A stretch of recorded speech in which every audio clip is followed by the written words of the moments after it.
talvi on meille niin kuin aika lailla Lapillekin tärkein sesonki.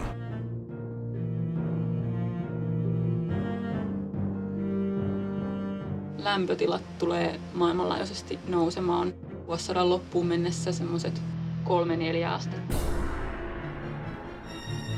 Talvi- ja syystulvat lisääntyy ja kasvaa. On myös positiivisia vaikutuksia.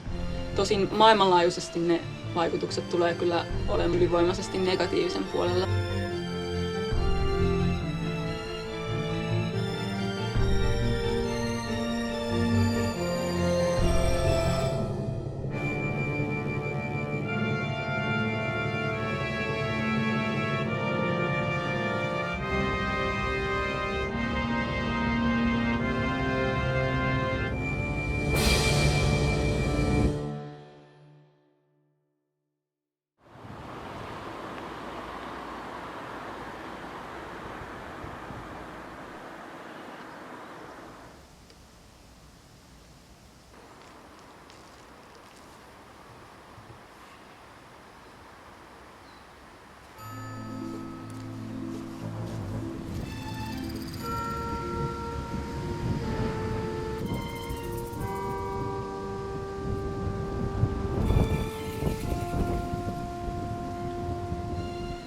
Ilmastonmuutoksen vaikutukset tulee olemaan ehkä merkittävimpiä täällä pohjoisessa talvella.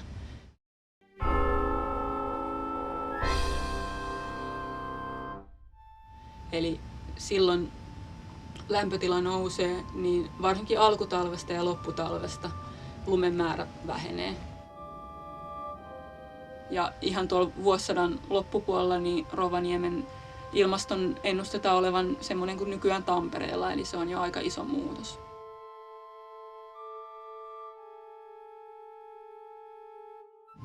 Sitten taas Kittilässä ollaan sen verran pohjoisempana ja sen verran korkeammalla, että siellä lumen määrä ei vähene niin paljon, varsinkaan seuraavaan 30 vuoteen.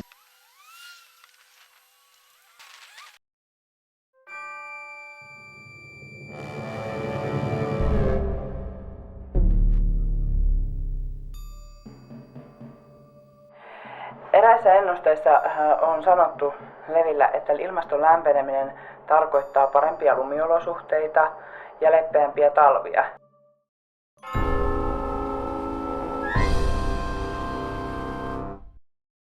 Ja nämä tekijäthän eivät ole lainkaan huonoja matkailun näkökulmasta. Levillä on varauduttu ilmastonmuutoksen kehittämällä ympärivuotista matkailua. Eli lumen ja ruskan aika eivät ole enää ainoat ne ajat, jolloin levillä matkailun parissa tarjotaan palveluja.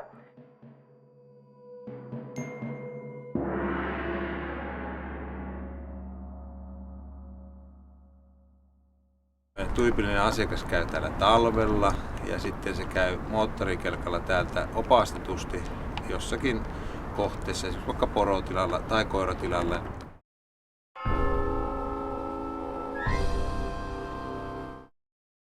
Meille tärkein yhteistyökumppani on luonto. Sen kanssa on elettävä hyvässä yhteistyösuhteessa, että me ei tehdä siellä luonnossa mitään semmoista, mikä on tavallaan tämmöistä, otaanko tämä luonnon tasapainoa liikaa järkyttävää.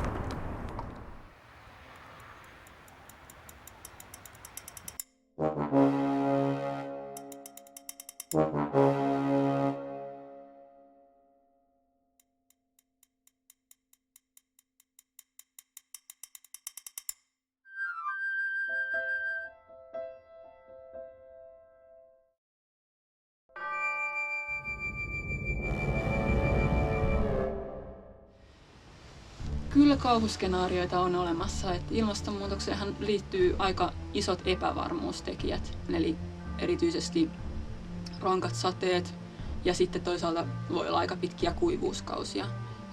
Samoin myrskyisyys tulee todennäköisesti lisääntymään ja niistä voi aiheutua tulevaisuudesta entistä enemmän ongelmia.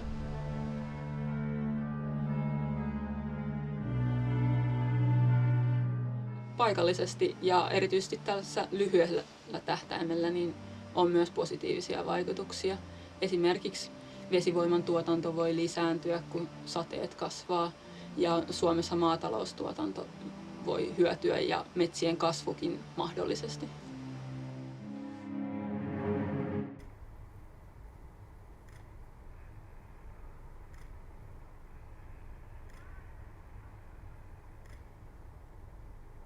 Kyllä varmaan varsinkin alkutalvesta se pimeys tulee lisääntymään, koska silloin tulee marraskuussa entistä useamman olemaan semmoisia jaksoja, että ei ole ollenkaan lunta, joulukuun alussa jopa. Nykyisin aika monet vuodet on aika lailla samanlaisia, että aina tulee se talvi suurin piirtein, ei nyt samaan aikaan, mutta kuitenkin se tulee aina ja jatkossa niin muuttuu ehkä entistä epävarmemmiksi. Eli tulee edelleen olemaan erittäin kylmiäkin talvia, jolloin on ihan hyvin lunta, mutta sitten taas semmoiset lauhat talvet yleistyy entisestään. Ja näiden vuosien väliset erot voi kasvaa nykyisestä.